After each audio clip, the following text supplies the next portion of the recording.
رضوی صاحب امام جمعہ ناندیڑ مہاراشٹر خطاب فرما رہے ہیں. آپ حضرات سے گزارش ہے کہ شرکت فرمائیں. دریا والی مسجد میں شب میں ٹھیک 8 بجے اور ٹھیک 7:30 بجے کچا ہاتھا چودھری ہاؤس میں جناب سعید صاحب کے عزا خانے میں مجلس عزا کا آغاز ہو جاتا ہے. آپ حضرات سے گزارش ہے کہ اس مجلس میں بھی شرکت فرمائیں. اور مرثیہ خانی کی مجالس جاری و ساری ہیں ناظم صاحب کے امام باڑے میں. یہاں کی مجلس کے بعد اس میں مختلف مرثیہ خان حضرات مرثیہ پیش فرما رہے ہیں. اور صبح 9 بجے شیخ خالد میں بھی مرثیے کی مجلسوں کا سلسلہ جاری ہے. آپ حضرات سے گزارش ہے کہ ان مجلسوں میں شرکت فرمائیں. اور چھوٹے امام باڑے حسین آباد میں ٹھیک 9 بجے وقت کی پابندی کے ساتھ مجلس کا آغاز ہو جاتا ہے اور 10 بجے سے قبل وہ مجلس تمام ہو جاتی ہے. آپ حضرات سے گزارش ہے کہ اس مجلس پہ بھی شرکت فرمائیں. فاتحہ. الحمدللہ رب العالمین الرحمن الرحیم مالک یوم الدین ایاک نعبد و ایاک نستعین اهدنا الصراط المستقیم صراط الذین انعمت علیہم غیر المغضوب علیہم.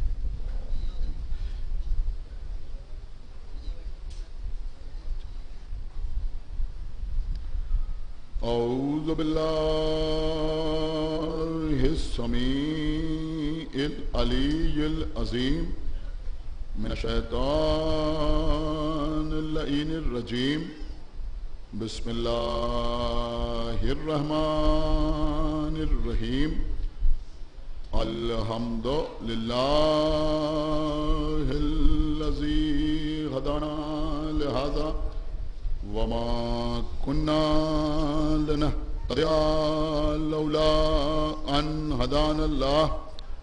لقد جاءت رسل ربنا بالحق والصلاة والسلام على صاحب الدين والإسلام والحل والحرام والركن والمقام والصلاة والصيام والسجود والقيام والشريعة والأحكام والحجة والبرهان والمحبة والعرفان والحق والبيان والكتاب والقرآن.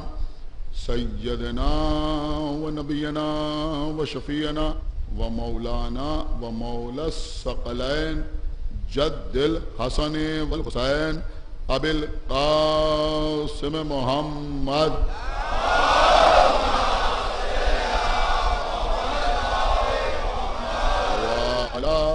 اہل بیتہ الطیبین الطاہرین المعصومین المظلومین المنتخبین المنتجبین الذین اذهب اللہ عنہم الرجس وطہرہم تطہیرا.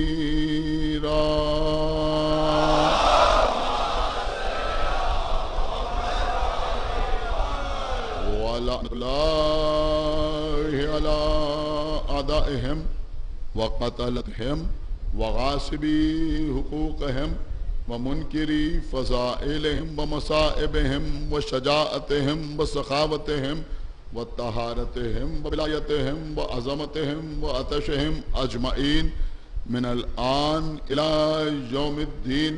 اللهم عذبهم عذابا يستغيث منه أهل النار. آمین رب العالمین. اما بعد فقد قال اللہ سبحانہ تبارک و تعالی فی کتابہ المجید وفرقانہ الحمید وقولہ الحق. بسم اللہ الرحمن الرحیم. یا ایہا الذین آمنوا اطیعوا اللہ واطیعوا الرسول ولا تبطلوا اعمالکم. صلوات.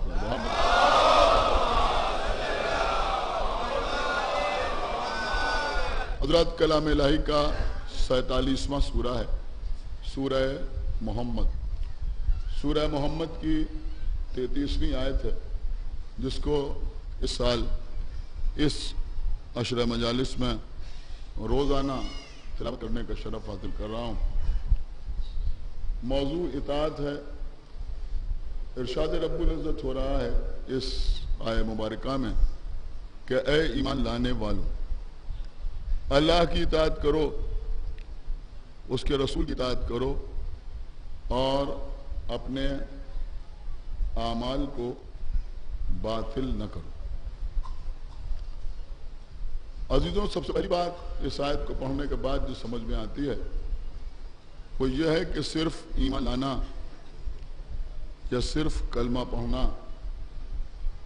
یا صرف کلمہ طیبہ یا کلمہ شہادت اپنی زبان پر جاری کرنا کافی نہیں ہے، اس کے ساتھ اللہ اور اس کے رسول کی اطاعت بھی لازم و واجب، اور اگر ہم اللہ اور رسول کی اطاعت کریں گے تو ہمارے اعمال محفوظ رہیں گے، اور اگر اللہ اور رسول کی اطاعت نہ کریں گے تو ہمارے اعمال باطل ہو جائیں گے، رائیگاں ہو جائیں گے، بیکار ہو جائیں گے، ہمارے کسی کام نہ آئیں۔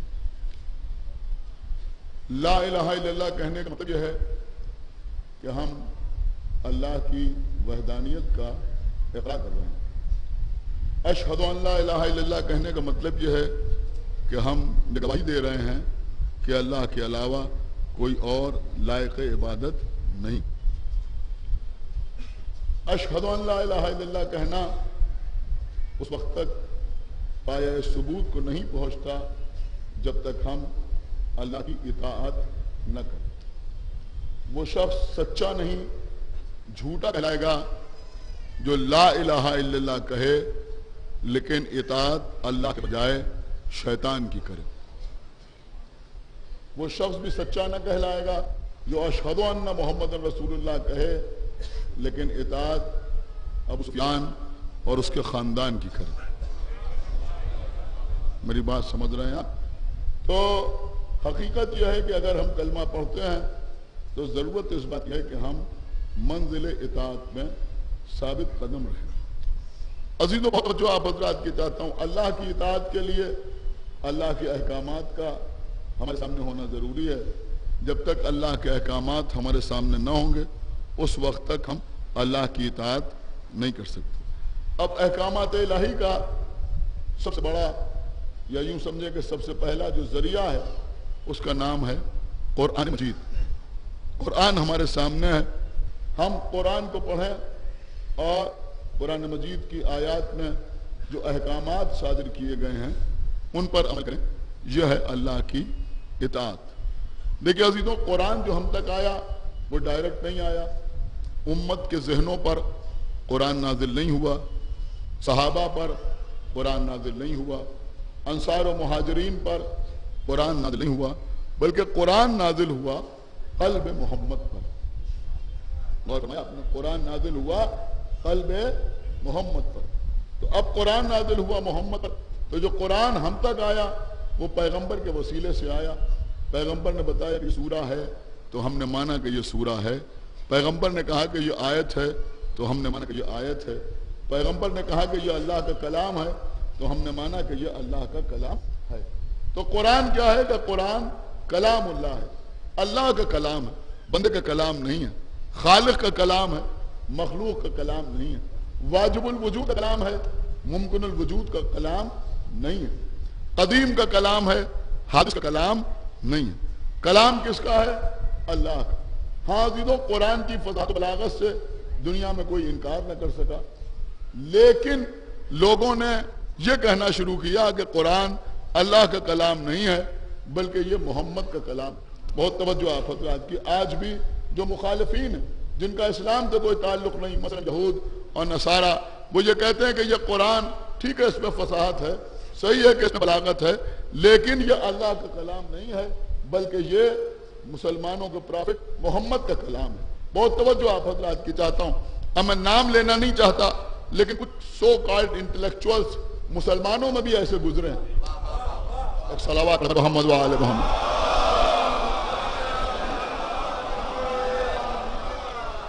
کہ جنہوں نے بڑے بڑے کام کیے، تعلیم کے میدان میں بھی کام کیے، مسلمانوں کے فلاح و بہبود کے لیے بھی بہت سے کام ان کی طرف منسوب کیے جاتے ہیں، لیکن انہوں نے بھی اس بات کا نظریہ لوگوں کے سامنے ظاہر کیا کہ یہ قرآن محمد کا کلام ہے، اللہ کا کلام نہیں ہے۔ ہمارے ائمہ نے، ہمارے رسول نے، یا یوں کہا جائے کہ خود قرآن نے اس بات کو بار بار ثابت کیا کہ یہ محمد کا کلام نہیں ہے بلکہ یہ اللہ کا کلام ہے۔ اللہ کے علاوہ یہ کسی اور کا کلام نہیں ہے۔ سب سے پہلا چیلنج تو یہی سامنے رکھا گیا کہ فاتو بسورۃ من مثلہ، کہ اس کی ایک سورے کی مثل بنا لاؤ۔ کیا سن رہے ہیں؟ اگر تم یہ سمجھتے ہو کہ یہ قرآن اللہ کا کلام نہیں ہے تو اس کے ایک سورے کا جواب لیا، لیکن ساری کائنات مل کر قرآن کے ایک سورے کا جواب نہیں لا پائی، ایک سورے کا بھی جواب نہیں لا پائی۔ انتہائی ہے کہ قرآن کا سب سے چھوٹا سورہ جب خانہ کعبہ کی دیوار پہ آ گیا تو لوگوں نے خود اپنے اپنے کلام اتار لیے اور اس کے نیچے لکھنا پڑا کہ ما ھذا کلام البشر، کہ یہ کسی بشر کا کلام نہیں ہے۔ اور کہنا اب یہ کسی بشر کا کلام نہیں ہے۔ تو جب سورہ کوثر سامنے آیا تو کوئی سورہ کوثر کا بھی جواب نہ لا پایا۔ قرآن کی 3 آیتوں کا دنیا میں کوئی جواب نہ لا پایا۔ چیلنج کیا گیا کہ بھائی ایک سورے کا جواب بنا لاؤ، لیکن تب سے لے کے آج تک قرآن کے چھوٹے سے لے کے بڑے تک کسی سورے کا کوئی آج تک جواب نہ لا پائے۔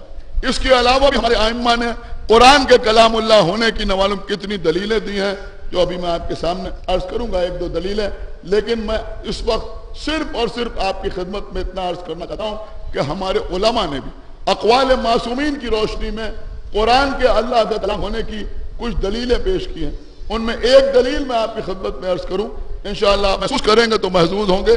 نہایت سمجھدار مجمع میرے سامنے بیٹھا ہوا ہے، اس اجرے میں میٹر پڑھا جاتا ہے، آپ میٹر سننے کے عادی ہیں، نوجوان بھی سمجھتے ہیں، بزرگ بھی سمجھتے ہیں، جوان بھی سمجھتے ہیں۔ میری بات کو سمجھیے، ہمارے علماء نے قرآن کے کلام اللہ ہونے کی ایک دلیل یہ بھی پیش کی ہے کہ قرآن مجید میں بہت سے سورے اور بہت سی آیتوں کا آغاز قل سے ہوتا ہے۔ غور نہیں کیا آپ؟ 4 قل تو آپ کے گھر میں ہو سکتا ہے کتبے کی شکل میں لگے ہوئے ہوں۔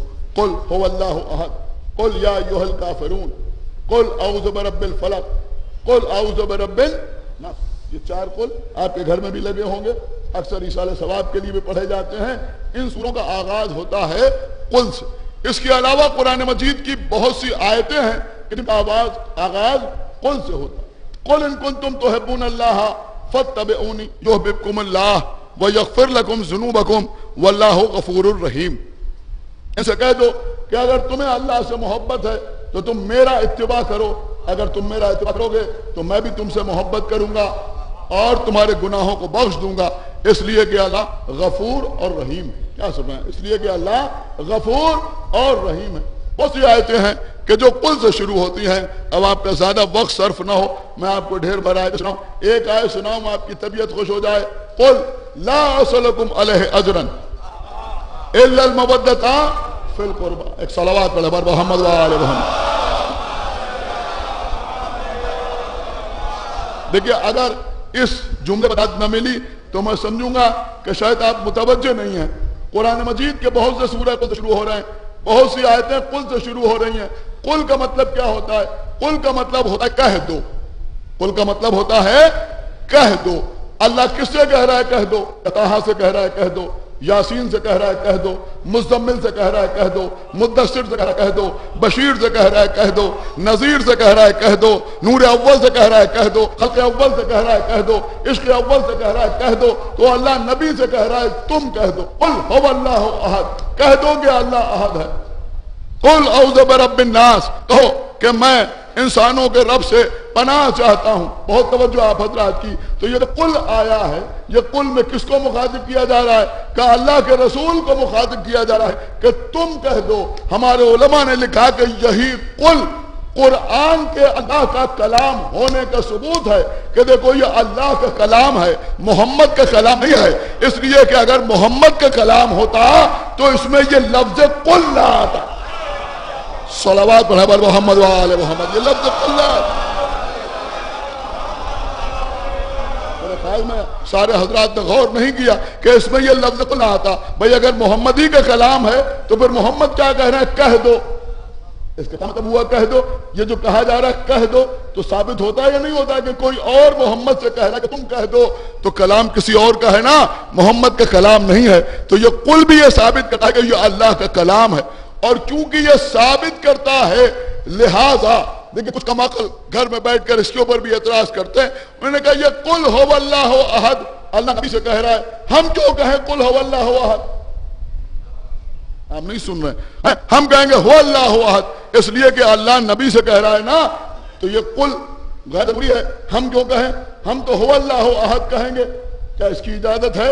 کہ نہیں تم سورہ پڑھو گے تو کہو گے قل هو اللہ احد، کیوں کہو گے؟ کہ اس لیے کہو گے کہ دنیا سمجھ لے کہ ہم اپنی طرف سے نہیں کہہ رہے ہیں کہ وہ احد ہے، سن رہے ہیں میں نہیں سنا، بلکہ اللہ کہہ رہا ہے کہ کہو کہ وہ احد ہے، لہذا ہم کہہ رہے ہیں۔ تو یہ کل بتاتا ہے کہ نہ یہ ہمارا کلام ہے نہ ہمارے نبی کا کلام ہے، بلکہ یہ اللہ کا کلام ہے، یہ اللہ کا کلام ہے۔ لہذا ہم اگر سورہ توحید پڑھیں گے تو قل سے آغاز کریں گے، ہو اللہ سے آغاز نہیں کریں گے۔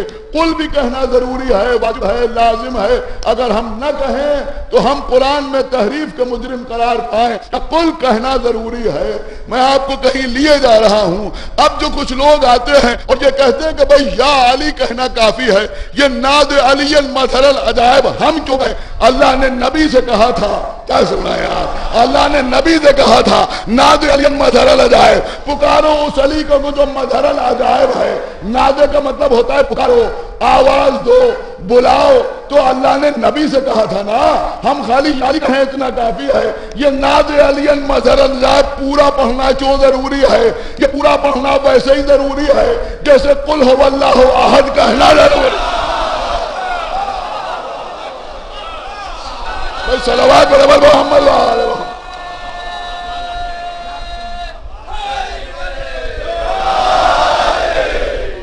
دیکھو بھیا سنو، سمجھ رہے ہیں؟ اور میرا ساتھ دیجئے، کہیں ایسا نہ ہو کوئی کہے کہ صاحب میٹر پڑ جاتا ہے تو بچے خاموش ہو جاتے ہیں۔ پوری توجہ آپ حضرات کی چاہتا ہوں۔ تو ناد علی مظہر العجائب کہنا کیوں ضروری ہے؟ کہ جیسے قل هو اللہ احد کہنا ضروری ہے، اس لیے کہ قل هو اللہ احد کہنا یہ بتاتا ہے کہ ہم اپنی طرف سے نہیں کہہ رہے ہیں بلکہ اللہ نے کہا ہے، لہذا اسے احد کہہ رہے ہیں۔ ایسے ہی جب ہم کہتے ہیں ناد علی مظہر العجائب تو دنیا تک یہ پیغام جاتا ہے کہ ہم اپنی مرضی سے علی کو نہیں پکار رہے ہیں، اللہ نے کہا ہے۔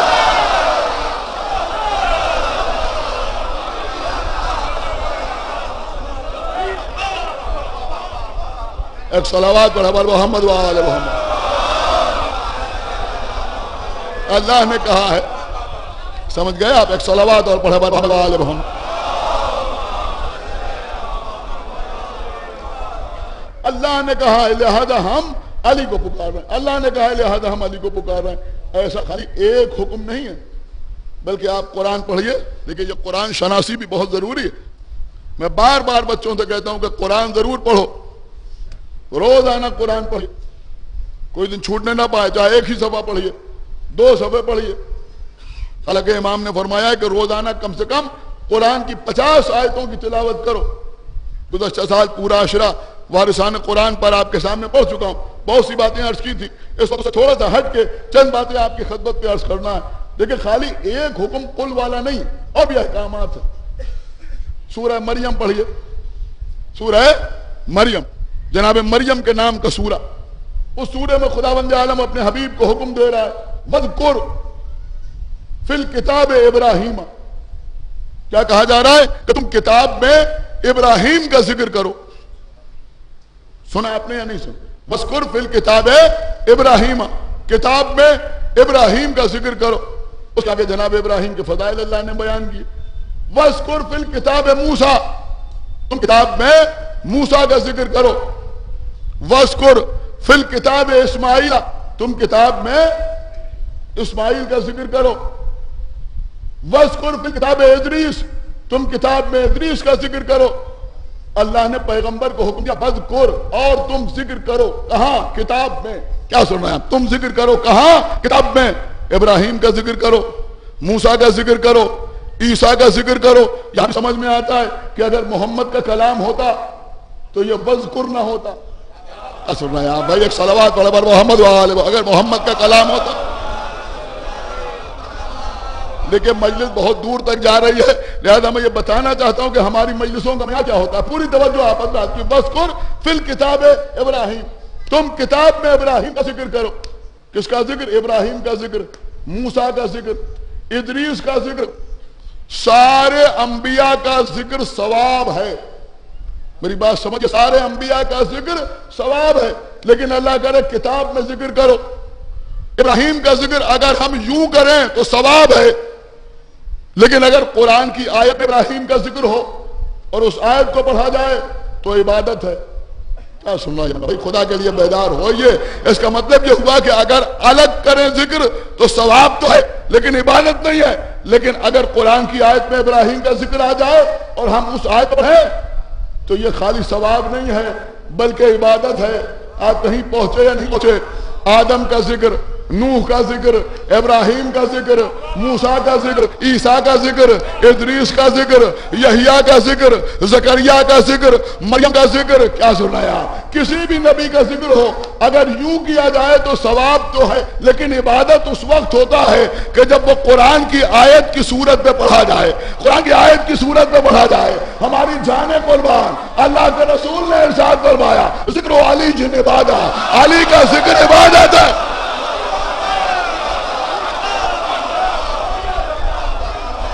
بھائی صلوات پڑھو محمد وآلہ.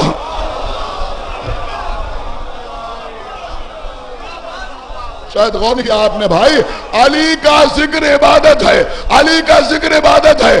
اگر قرآن کی آیت میں ذکر ہو، آیت پڑھیں تب بھی عبادت ہے. ہم نثر میں پڑھیں تب بھی عبادت ہے. کوئی شاعر نظم میں پڑھے تب بھی عبادت ہے. کوئی نعرہ لگا کے کہے یا علی تب بھی عبادت.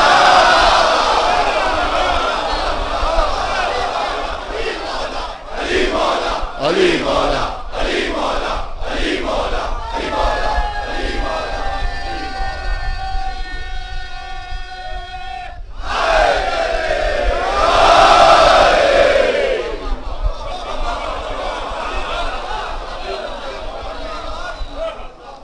سنیے قبلہ، سنیے، سوچ سمجھ کے لوگوں کو بولنا چاہیے. اللہ اپنے نبی سے کیا کہہ رہا ہے؟ وَاذْكُرْ فِي الْكِتَابِ ابراہیم. اے ہمارے رسول تم کتاب میں ابراہیم کا ذکر کرو، ابراہیم کا ذکر کرو. ہماری جان قربان، بہت توجہ آپ حضرات کی چاہتا ہوں. اللہ اپنے نبی سے کہہ رہا ہے تم ابراہیم کے ذاکر بن جاؤ. کچھ سنا ہی نہیں آپ نے، میں کیا عرض کر گیا. اللہ اپنے نبی سے کہہ رہا ہے کہ تم ابراہیم کے ذاکر بن جاؤ. یہاں ذاکر کے لفظ کو اتنا ہلکا کرنے کی کوشش لوگ کرتے ہیں. میری بات سمجھیے، بہت توجہ آپ حضرات کی چاہتا ہوں. میں نے کہا بھئی یہ عالم ہے، میں نے کہا یہ ذاکر ہے، عالم نہیں ہے. کس کو ضد ہے کہ اسے عالم کہا جائے؟ کیا سننا ہے آپ ہیں؟ ارے بھیا ذاکر ہونا کسی معمولی چیز کا نام نہیں ہے. جس کو اللہ نے عبد بنایا، جس کو اللہ نے نبی بنایا، جس کو اللہ نے رسول بنایا، کیا سن رہے آپ؟ جس کو اللہ نے رسول بنایا، جس کو اللہ نے صاحب معراج بنایا، اس سے کہہ رہا وَاذْكُرْ فِي الْكِتَابِ ابراہیم. تم ابراہیم کے ذاکر بن جاؤ، تم موسیٰ کے ذاکر بن جاؤ، تم عیسیٰ کے ذاکر بن جاؤ، تم ادریس کے ذاکر بن جاؤ. اب ہمیں انصاف سے بتاؤ کہ جو آدم کا ذاکر ہو وہ محمد، جو نوح کا ذاکر ہو وہ محمد، جو ابراہیم کا ذاکر ہو وہ محمد، جو عیسیٰ کا ذاکر ہو وہ محمد. اب خود محمد کہہ رہے ہیں جو آدم کو ان کے علم میں، نوح کو ان کے تقوی میں، جو ابراہیم کو ان کی خلت میں، جو موسیٰ کو ان کی حیبت میں دیکھنا چاہے وہ علی کے چہرے کی طرف دیکھے. یا تو جو انبیاء کا ذاکر ہو. ایک صلوات پڑھیں محمد وآلہ وسلم.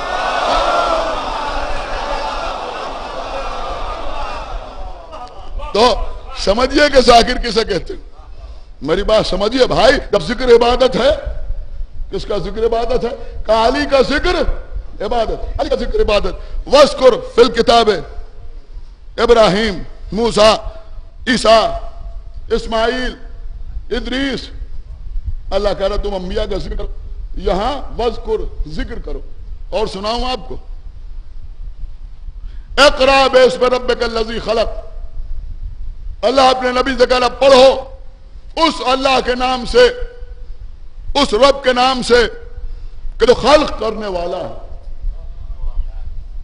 اپنے اس رب کے نام سے پڑھو کہ جو خلق کرنے والا ہے. یہاں لفظ کیا آیا؟ اقرا، پڑھو. یہ بھی بتا رہا ہے کہ قرآن اللہ کا کلام ہے، نبی کا کلام نہیں. اس لیے کہ اگر نبی کا کلام ہوتا تو اس میں اقرا نہ آتا. اور میں سناؤں آپ کو، بور تو نہیں ہو رہا؟ سورہ ضحیٰ پڑھیے، قرآن مجید کے آخری پارے میں سورہ ضحیٰ، چھوٹا سا سورہ، 6 آیتوں پر مشتمل سورہ. اس میں اللہ نے نبی کو اپنے احسانات یاد دلائے.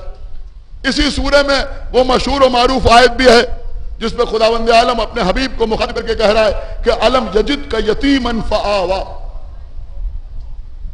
وہ وقت یاد کرو کہ جب تم یتیم تھے اور ہم نے تمہیں پناہ دی. سن رہے ہیں؟ ہائے ہائے ہائے. تم یتیم تھے اور ہم نے تمہیں پناہ دی. ہم نے تمہیں پناہ دی. اگر بالکل لغوی اعتبار سے ترجمہ کیا جائے تو ترجمہ یہ ہوگا کہ تم یتیم تھے اور ہم نے تمہیں آغوش عطا کی. ہائے ہائے ہائے. نہیں غور کیا سارے بندے نے. تم یتیم تھے اور ہم نے تمہیں آغوش عطا کی.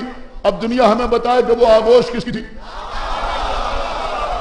سنا آپ نے یا نہیں سنا؟ وہ آغوش کس کی تھی؟ وہ کس کی آغوش تھی؟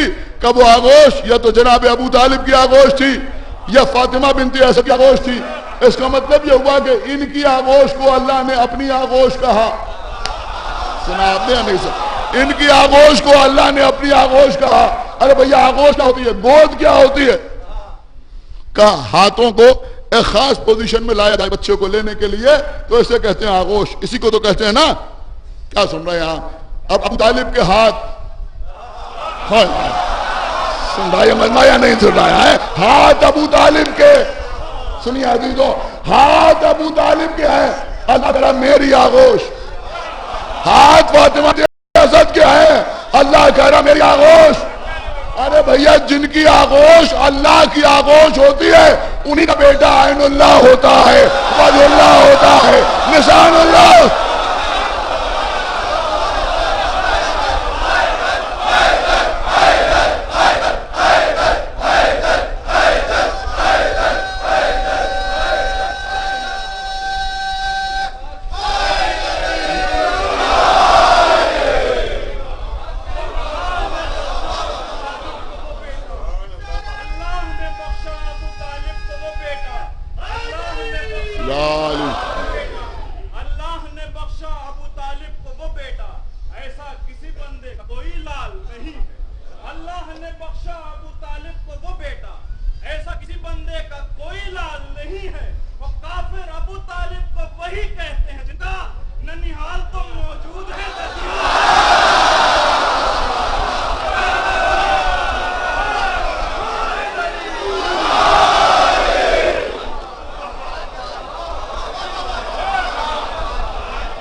ایک صلوات اور پڑھا بر محمد و آل محمد. ماشاء اللہ.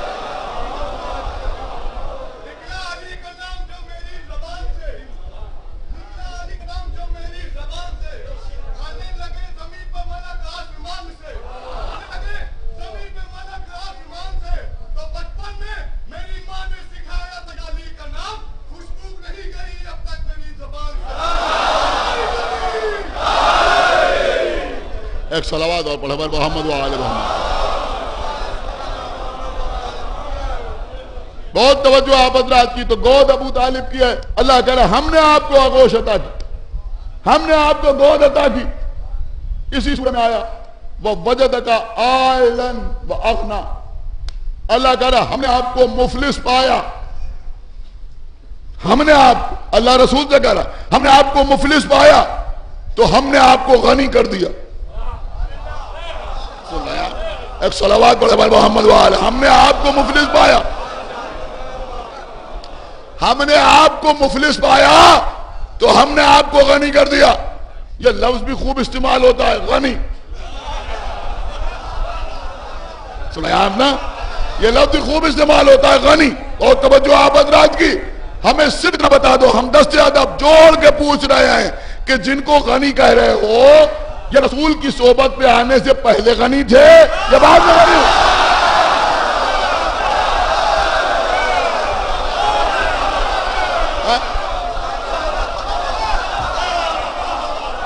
ایک صلوات پڑھ بر محمد و آل محمد. بتاؤ بھائی ہمیں بتاؤ پہلے سے تھے یا بعد میں غنی ہوئے؟ کہ نہیں، رسول کی صحبت میں آنے کے بعد غنی ہوئے. غنی ہوئے. کیسے غنی ہوئے، کس طرح غنی ہوئے؟ بہرحال اس وقت اس سے بحث نہیں، لیکن رسول کی صحبت میں آنے کے بعد غنی ہوئے. رسول کی صحبت میں آنے کے بعد غنی ہوئے. اللہ اپنے حبیب سے کہہ رہا ہے کہ آپ مفلس تھے، ہم نے آپ کو غنی کر دیا. کھنگال ڈالو ساری کتابیں، کر لو ریسرچ، مکمل طور پر تحقیق کر کے ہمیں بتاؤ کہ اللہ نے محمد کو کس کے ذریعے غنی کیا. آپ نے یا نہیں سنا بھائی؟ خدا کے لیے بیدار ہوئیے. اللہ نے کس کے ذریعے محمد کو غنی کیا؟ کہ وہ فاطمہ کی ماں خدیجہ ہے. وہ فاطمہ کی ماں خدیجہ ہے جن کے ماں سے اللہ نے محمد کو غنی کیا. میرے چھوٹے بھائیوں، میرے بچوں، جیسے دل چاہے ویسے سننا. جملہ بڑا قیامت کا آپ کی خدمت میں عرض کر رہا ہوں. ارے بھیا، محمد کی ازواج تو بہت ہے، لیکن اللہ نے خدیجہ کے ذریعے محمد کو غنی کیا. اس کا مطلب یہ ہوا کہ وظیفہ خور ازواج اور ہیں.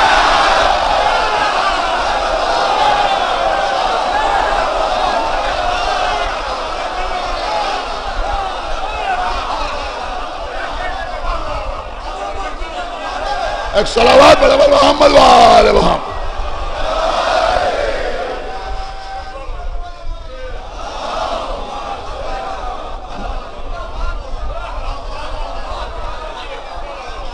ایک صلوات پڑھو محمد وآل محمد. جناب خدیجہ ہماری جان قربان، جناب خدیجہ پر جن کے لیے اللہ کا وجدک عائلا فاغنا. ہم نے آپ کو مفلس پایا تو ہم نے آپ کو غنی کر دیا. اسی سورہ زحا میں ارشاد ہو رہا ہے وَأَمَّا بِنِعْمَتِ رَبِّكَ فَحَدِّثْ. اللہ کہہ رہا ہے کہ آپ کو جو اللہ کی طرف سے، آپ کے رب کی طرف سے نعمتیں ملی ہیں، فَحَدِّثْ، ان کو بیان کیجئے، ان کا ذکر کیجئے. لیکن یہ باتیں بتاتا چلوں تو بہتر ہے. ہمارے یہاں بھی پہلے یہ لفظ خوب استعمال ہوتا تھا. ابھی پیش خانی ہو رہی ہے، ابھی سوز خانی ہو رہی، اب حدیث ہو رہی. اب میرے خیال میں خواتین کی مجلس میں یہ لفظ استعمال ہوتا ہے، لیکن خواتین کا بڑا مرتبہ ہے. اس سال 26 محرم سے 30 محرم تک پڑان کی مسجد میں جو مجلسیں ہوں گی، ان کا عنوان ہم نے رکھا ہے دین اور خواتین. صلوات پڑھے محمد وآل محمد. آئیے گا انشاءاللہ، وہاں بھی آپ کے سامنے عرض کروں گا. اور 20 محرم سے 24 محرم تک آستانہ حسینی میں وزیر گنج میں مولانا کامران حیدر صاحب قبلہ خطاب فرمائیں گے. جناب اسلام صاحب اور ان کے برادران کی طرف سے مجلسیں ہوں گی. حیدرآباد سے تشریف لائیں گے آپ حضرات، وہاں بھی شرکت فرمائیں گے. اور 20 محرم سے 24 محرم تک ہی سجاد باغ میں ڈاکٹر اسد عباس صاحب کے خانے میں جو حسینیہ قائمہ خاتون کہلاتا ہے، وہاں پر مجالس کا سلسلہ جاری رہے گا. اور اس میں 20 محرم کو برادر بزرگ مولانا علی متقی زیدی صاحب اپنا خطاب فرمائیں گے. اور 21 سے 24 محرم تک ہم یہ خدمت انجام دیں گے. اور اس سال ان مجالس کا موضوع ہے قول اور فعل. ایک صلوات پڑھے بار محمد علی. اور 15 محرم سے 19 محرم تک شب روزہ کاظمین میں جو مشہور و معروف خمسہ ہوتا ہے اور بڑا مقبول ہے، آپ حضرات اس پہ شرکت فرمائیں گے. اس کا عنوان ہے قرآن کے ہوتے ہوئے اختلاف کیوں. ایک صلوات پڑھے بار محمد وآل محمد. بڑا زبردست موضوع ہے. خطیب انقلاب کا بیان ہوگا. آپ حضرات ان مجالس میں بھی انشاءاللہ بھرپور طریقے سے شرکت فرمائیں گے. عزیزوں، تو میں عرض کر رہا تھا، اللہ کہہ رہا فحدث، بیان کیجئے. حدیث کا مطلب بیان، اسی لیے کہا جاتا تھا کہ اب حدیث ہو رہی ہے، مطلب بیان ہو رہا ہے. فحدث، یہ سارے جملے میں نے آپ کو یہی نہیں سنا، اس لیے بھی سنا ہے کہ انٹرنیٹ کے ذریعے دوسروں تک پہنچ جائے کہ یہ قرآن کے اللہ کا کلام ہونے کا ثبوت. یہ محمد کا کلام نہیں. اگر محمد کا کلام ہوتا تو اس میں قل نہ ہوتا. اگر محمد کا کلام ہوتا تو اس میں وذکر نہ ہوتا. اگر محمد کا کلام ہوتا تو اس میں اقرا نہ ہوتا. اگر محمد کا کلام ہوتا تو اس میں فحدث نہ ہوتا. سمجھنا ہے کیا بیان کریں. یہ جملے قرآن مجید میں نہ ہوتے اگر یہ محمد کا کلام ہوتا. یہ بتاتے ہیں کہ یہ اللہ کا کلام ہے، یہ محمد کا کلام نہیں. لیکن اب صاحبان فہم کی خصوصی توجہ چاہتا ہوں. میں عرض کرنا چاہ رہا ہوں کہ بھئی اللہ نے تذکرہ کیا. کیا تذکرہ کیا؟ بس ذکر کرو، قل کہہ دو، فحدث بیان کر دو، اقرا پڑھو. لیکن بہت توجہ کے ساتھ سنیے گا، جب اپنی وحدانیت کا اعلان کروانا تھا تو اللہ نے کہا کہہ دو. قرآن کا معاملہ ہے، اللہ نے کہا پڑھو. دیکھیے آپ لفظوں کی ترقی ملاحظہ فرمائیے. اللہ کے لیے بیدار ہوئیے، اس کی وحدانیت کے لیے کہہ دو. کہہ دو، ہم آپ سے کہیں کہہ دو. اللہ بھی کہہ رہا ہے کہہ دو، قل کہہ دو، اقرا پڑھو. کچھ تھوڑا سا لفظ بلند ہوا یا نہیں بلند ہوا؟ نہ بلند. وذکر ذکر کرو، کچھ اور بلند ہوا، حدث وحدث، اور تم بیان کرو، کچھ اور بلند ہوا. لیکن جب علی کی ولایت کا مسئلہ آیا، نہیں غور ہی نہیں کیا آپ نے، تو نہ تو اللہ نے کہا قل کہہ دو، نہ اللہ نے کہا وذکر ذکر کرو، نہ اللہ نے کہا اقرا پڑھو، نہ اللہ نے کہا فحدث اور بیان کرو، بلکہ اللہ نے غدیر میں کہا بالغ. سنا نہیں آپ نے بھائی، خدا کے لیے توجہ چاہتا ہوا آپ کے. اللہ نے کہا بالغ، بیان کرو. سمجھ رہے ہیں آپ؟ نہیں سمجھ رہے ہیں؟ اللہ نے کہا بیان کرو، نہیں بیان نہیں کرو، بالغ تبلیغ کرو. کاہے کی تبلیغ کرو؟ ولایت علی کی تبلیغ کرو. یا ایھا الرسول بلغ ما انزل الیک من ربک وان لم تفعل فما بلغت رسالتہ واللہ یعصمک من الناس. تبلیغ کرو. کس کی تبلیغ کرو؟ اس امر کی جو تم پر نازل کیا جا چکا. اگر یہ نہ پہنچایا تو گویا کار رسالت انجام نہیں دیا. بات سمجھ میں آئی کہ ولایت علی کے لیے ولایت علی کے لیے ولایت علی کے لیے تبلیغ کا لفظ استعمال ہوا، کیونکہ یہاں علی کی ولایت کے سلسلے میں، اب آپ جملہ سمجھے نہ سمجھیں، جو جملہ بڑا قیامت کا ہے، کیونکہ بے نیازی کا اظہار بھی کرنا تھا، لہذا خود وہی ٹھہر گئے. جو آگے بڑھ گئے ان کو واپس بلاؤ، جو پیچھے رہ گئے ان کا انتظار کرو. جب سب سامنے آ جائیں سب کو بٹھاؤ اور اس کے بعد ولایت علی کی تبلیغ کرو. پھر ولایت علی کی تبلیغ کرو. اشارہ یہ تھا کہ جو علی کی ولایت کے قائل ہیں وہ مجلس میں سب کو جمع کر کے تبلیغ کرتے ہیں، گھوم گھوم کے تبلیغ.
ہے قبلہ ولایت امیر المومنین.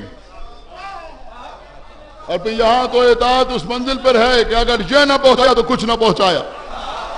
سمجھ رہے ہیں آپ؟ اگر یہ نہ پہنچایا تو کچھ نہ پہنچایا. بتایا جا رہا ہے کہ دیکھو اگر دین کو حاصل کرنا ہے تو علی سے حاصل کرو. سنی عزیزوں، آج لوگ کہتے ہیں قرآن قرآن قرآن قرآن. حالانکہ ہم 100% متفق نہیں ہے، لیکن جملہ اچھا ہے، آپ کی خدمت میں عرض کر رہے ہیں. علامہ فخر الدین رازی نے اپنی کتاب میں تحریر کیا کہ کہاں علی کا علم قرآن اور کہاں کسی دوسرے کا علم قرآن. اب مجبوری ہے، ہم نام نہیں لے رہے، انہوں نے نام بھی لیا. ایک صلوات پڑھے محمد و آل محمد. انہوں نے نام بھی لیا. میں کہا کہاں علی کا علم قرآن اور کہاں ان کا علم قرآن. اس کے بعد جملہ سنیں گے انہوں نے کیا لکھا. میں عرض کر رہا ہوں عزیزوں، ہمارا عقیدہ تو کچھ اور ہے. ہم تو جانتے ہیں کہ علی اسے کہتے ہیں کہ اللہ کر الرحمن علم القرآن خلق الانسان. یہ تو علم لے کے آتے ہیں، لیکن ان کے نظریے کی بات ہو رہی ہے. وہ کہہ رہے ہیں کہاں علی کا علم قرآن اور کہاں ان کا علم قرآن. بنا سنیں گے. وہ کہتے ہیں بات یہ ہے کہ علی بچپنے سے رسول کے ساتھ رہے. سنیے، سنایا کیا نہیں سنا ہے. وہ کہتے ہیں خدا کے لیے بھائی بہت اداروں کو سنیے. وہ کہتے ہیں علی بچپنے سے رسول کے ساتھ رہے، وہ بڑھاپے میں رسول کے پاس آئے. بھائی سلامت رہے میرے بچے، بہت توجہ آپ بتا گیا کہ علی بچپنے سے رسول کے ساتھ رہے، وہ بڑھاپے میں رسول کے ساتھ آئے. وہ کہتے ہیں بچپنے کی تعلیم اور ہوتی ہے، بڑھاپے کا علم اور ہوتا ہے. بڑھاپے کا علم اور ہوتا ہے. جی چاہے تو بولیے گا، جی چاہے تو نہ بولیے گا. وہ کہتے ہیں بچپنے کا علم اور ہوتا ہے، بڑھاپے میں پڑھا ہوا کچھ اور ہوتا ہے. اس لیے کہ بچپنے کا علم پتھر کی لکیر ہوتا ہے، بڑھاپے کا علم ریت کی لکیر ہوتا ہے.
سنیے قبلہ، بڑی قیمتی باتیں میں نے آپ کی خدمت عرض کی.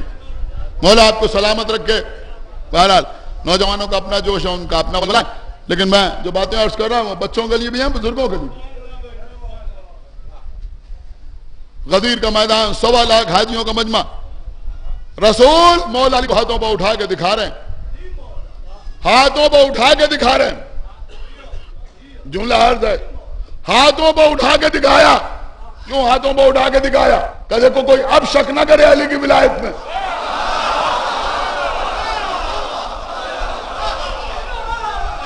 قسم خدا کی ممبر پہ آنے سے پہلے ذہن میں نہیں تھا. سرکار باب المراد کی عطا ہے، عرض کر رہا ہوں یاد رکھیے گا.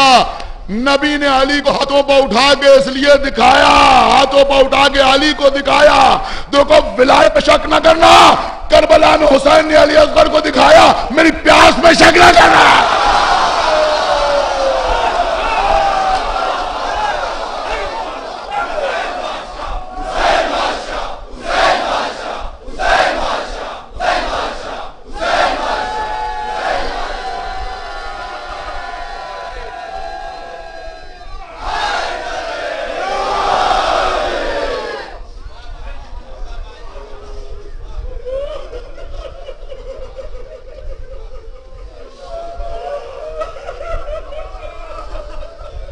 حل من ناصر ینصرنا.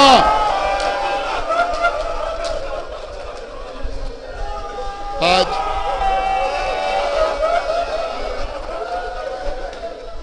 5ویں محرم،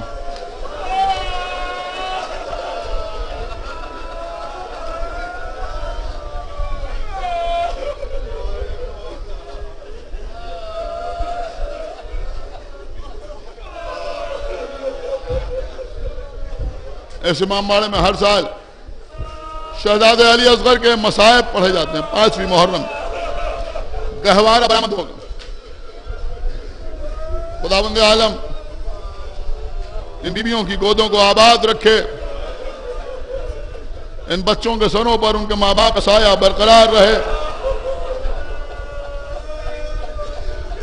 جو بھی اولاد ہیں خداوند عالم ان کو علی اصغر کے صدقے میں اولاد عطا کرے.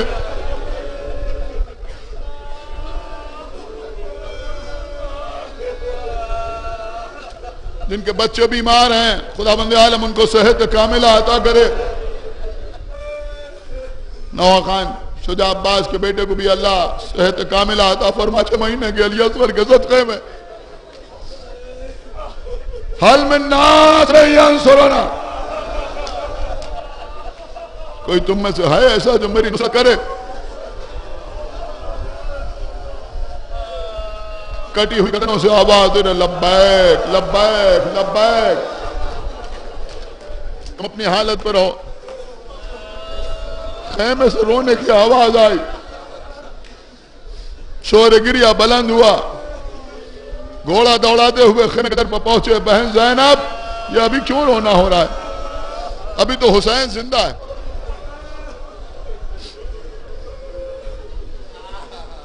یہ 5 محرم کی تاریخ سال میں ایک بار آتی ہے جب ہم مکمل طور پر 6 مہینے کے بچے کی شہادت پڑھتے ہیں, ورنہ کبھی نہیں پڑھتے. اشارے ہوتے ہیں. آج تو روئیے, یہ شہادت عجیب و غریب ہے. جب امام حسین رخصت آخر کے لیے آئے ہیں تو کیا کہا؟ بیٹا سید سجاد جب قید شام سے چھوٹ کے مدینے جانا, ہمارے شیعوں کو ہمارا سلام کہنا.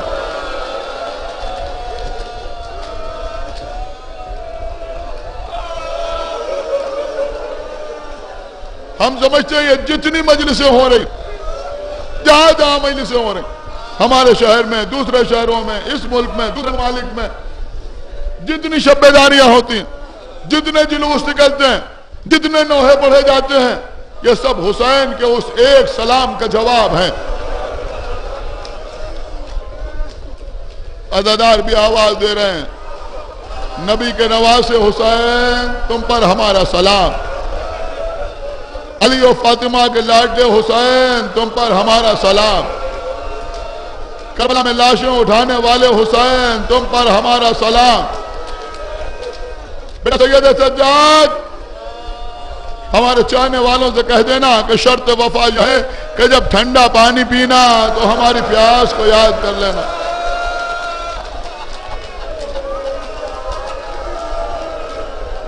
آج کے مسائب آقا حسین کا یہ جملہ ذہن میں رکھ کے سنیے گا. کیا فرمایا؟ یہ نہیں کہا کہ میرے شیعوں سے کہہ دینا کہ جب میں نے ابر کا لاشا اٹھایا تو تمہیں بہت یاد کیا. یہ نہیں کہا جب میں نے عباس کے کٹے ہوئے بازو اٹھائے تو تمہیں بہت یاد کیا. یہ نہیں کہا کہ جب میں نے قاسم کی پامال لاش کو بٹورا تو تمہیں بہت یاد کیا, بلکہ فرمایا میرے شیعوں سے کہہ دینا میں نے تمہیں اس وقت بہت یاد کیا جب میرے ہاتھوں پر میرا 6 مہینے کا علی اصغر تھا, میں اپنے بچے کے لیے پانی مانگا.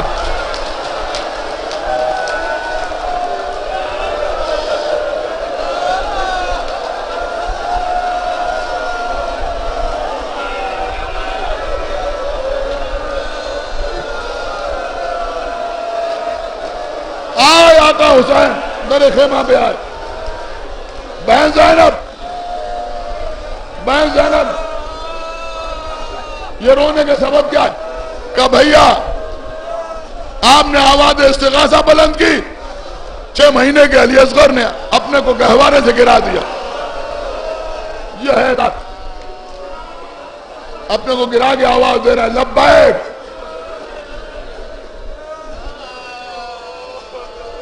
لاؤ میرے بچے کو مجھے دے دو. میں بچے کو لے کے جاتا ہوں, پانی کا سوال کرتا ہوں, ہو سکتا ہے کسی کو رحم آ جائے جو بچے کو پانی پلا دے. علی اصغر کو ہاتھوں پر لیا, ابا سے ڈھکا, چلے آقا حسین. رو لیجیے عزیزوں آج جتنا رونا ہو.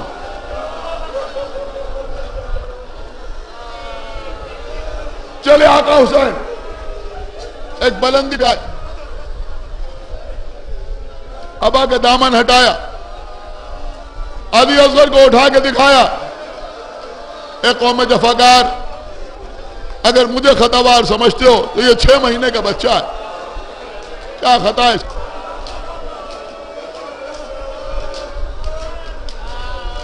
3 دن سے ایک بچے کو ایک قطرہ پانی کا نہیں ملا. میرا بچہ پیاسا ہے, مجھے نہیں, اسے تھوڑا سا پانی پلا دو. کوئی جواب نہیں آیا.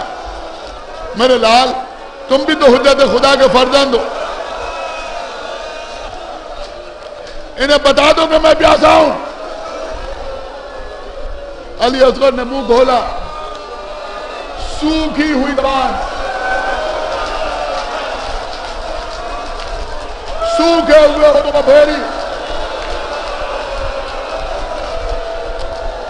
یہ تو چاہنے والے بیٹھے ہیں, یہ تو حسین کے غلام بیٹھے ہیں. یہ منظر وہ تھا کہ حسین کے دشمن بھی رونے لگے.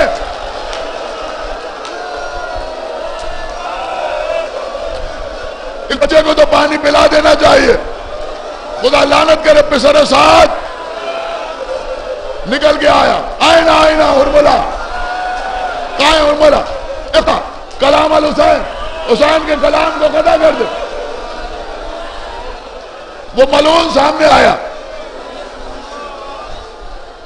وہ ملعون سامنے آیا. 3 بھال کا تیر, 3 بھال, 3 بھال, 3 چلائے کمان میں جوڑا. کیسے پڑھوں سمجھ میں نہیں آ رہا. 3 بھال کا تیر کمان میں جوڑا, 6 مہینے کے بچے کے گلے کو نشانہ بنایا. حسین نے علی اصغر کو سنبھالا, حسین نے علی اصغر کو سنبھالا. اس بلون نے تیر چلایا, تیر چلایا, تیر آگ لگا. سنیے, اور روایت کے جملے آئے کہ بچہ چھوٹا تھا, تیر مارا.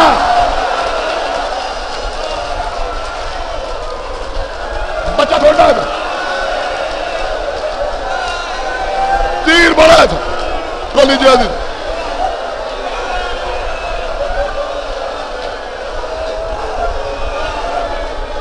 تین بال کا تیر تھا. میری طرف دیکھیے, میری طرف 3 بال کا تیر تھا. ایک بال علی اصغر کے گلے پہ لگا, دوسرا بال علی اصغر کے کان پہ لگا, تیسرا بال حسین کے بازو پر.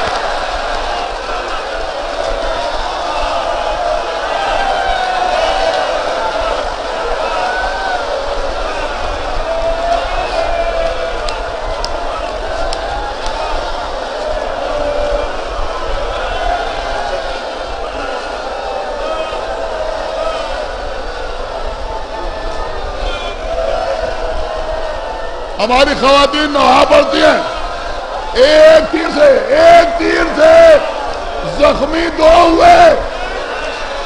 بدن صغیر, بازو امام.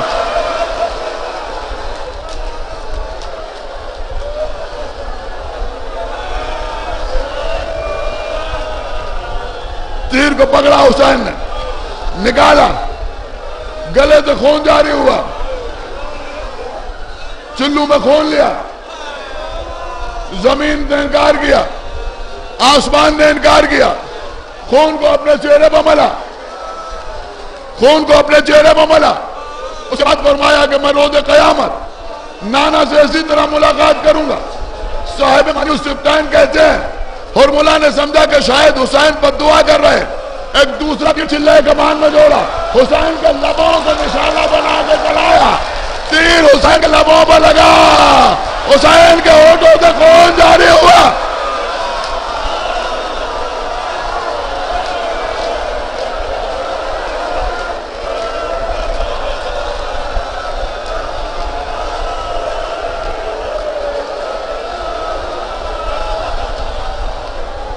دعا کرو محمد بہت سے بڑھتے مزار.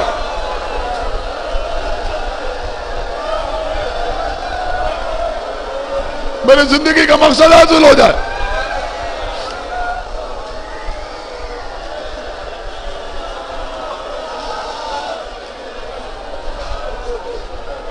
آستین سے لہو کو پہنچا, بچے کو سنبھالا حسین نے, پھر اباتے ڈھاکا, چلے آگے بڑھتے تھے.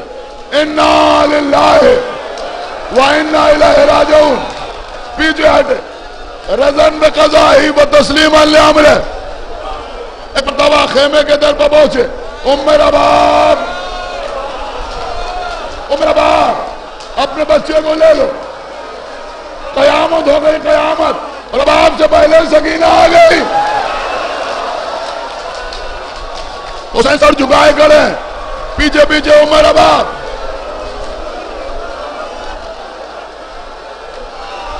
کیسے بتائیں حسین, لیکن یہاں حسین کی مشکل آسان کرنے کے لیے مشکل کشا کی مشکل کشا بیٹی زینب بھی آ گئی. حسین کا چہرہ دیکھا, شریکت حسین سمجھ گئی کیا ماجرا ہے, سمجھ گئی کیا ماجرا ہے. ایک ہاتھ سے ام رباب اور سکینہ کو سنبھالا, دوسرے ہاتھ سے حسین کی آبا کا دامن اٹھا. یا بنیا اب اس کا جنات اے علی اصغر, تو تیرے ایسے بچے بھی ناہل کیے جاتے ہیں.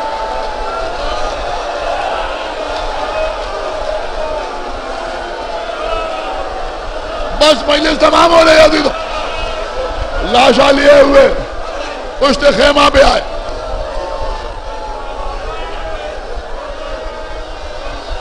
بس قبلہ 3 جملے سن لیں, میں مجلس کو تمام کروں. 3 جملے, مجلس تمام. باقی شہر میں جو دیگر مجلسیں ہم پڑھنا اس کے سامنے عرض کریں. امام حسین نے قبر کھودی, خدا سلامت رکھے تمہارے بچوں کو. حسین نے قبر کھودی, 6 مہینے کے بچے کو قبر میں لٹایا, غور سے دیکھا. 3 جملے الگ الگ باتوں میں ملتے ہیں, ایک جگہ نہیں ملتے. میں جمع کر کے آپ کو سنا رہا ہوں. ایک جملہ سن گا, جن کے چھوٹے بچے ہیں وہ سنیں, جن کے بچے بڑے ہو گئے وہ وقت یاد کریں جب بچے چھوٹے تھے. آپ اپنے بچے کے لیے کوئی نیا لباس خرید لائے, بچے کی ماں کو دیا, کسی اچھے دن اچھی تاریخ میں بچے کو پہنا دینا. دن اچھا تھا, خوشی کا دن تھا, ماں نے بچے کو نہلایا دھلایا, لباس پہنایا. ہر آدمی کو اپنا بچہ بہت خوبصورت لگتا ہے. بچہ وہ لباس, آپ کا پسندیدہ لباس پہن کے سامنے آیا. یہ جملے آپ سنتے رہتے ہیں. باپ نے دیکھا کہ آج تو میرا بچہ اور حسین لگ رہا ہے, آج تو میرا بچہ اور حسین لگ رہا ہے. ارے کیسے پڑھوں آپ کے سامنے, کیسے پڑھوں, پھٹ جائے کرے جائے ساکھ ہو جائے. حسین نے قبر میں علی اصغر کو لٹایا. میرے لال, قبر میں تو تم اور حسین لگ رہے ہو, قبر میں تو تم.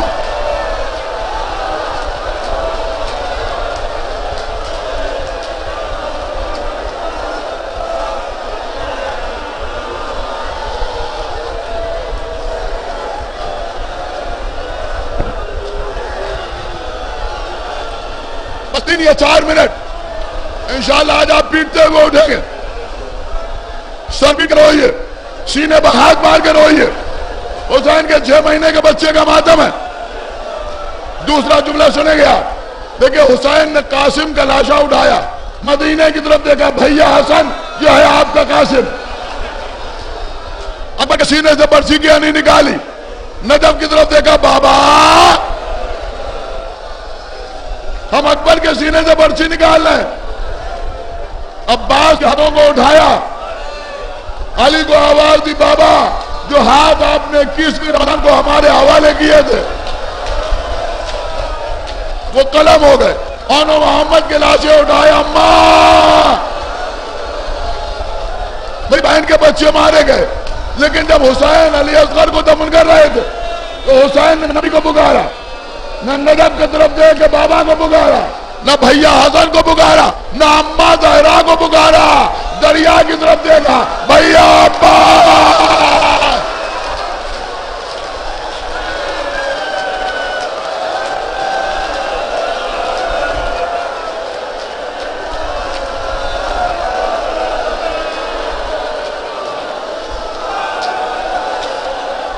دریا کی طرف دیکھا، بھیا عباس۔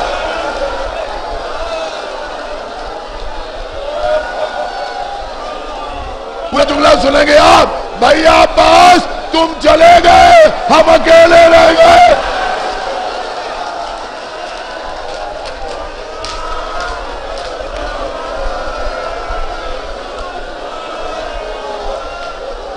دو جملے مکمل ہو گئے، تیسرا جملہ سنیے، یہ میں مختار نامے سے آپ کو سنا رہا۔ تیسرا جملہ کیا کہ جب حسین علی اصغر کو دفن کر رہے تھے تو حسین مٹی ڈالتے جاتے تھے، مٹی ڈالتے جاتے تھے۔ آپ کو معلوم ہے کیا کہہ رہے تھے؟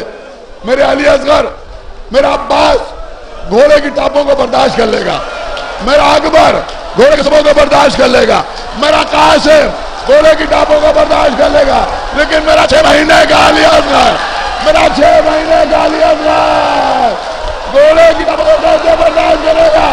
ارے اسی لیے دفن کیا تھا، لیکن بعد قتل حسین شبل ملعون چلا، نیزہ ہاتھ میں، بار بار زمین میں، پھر باہر، پھر زمین میں، پھر باہر۔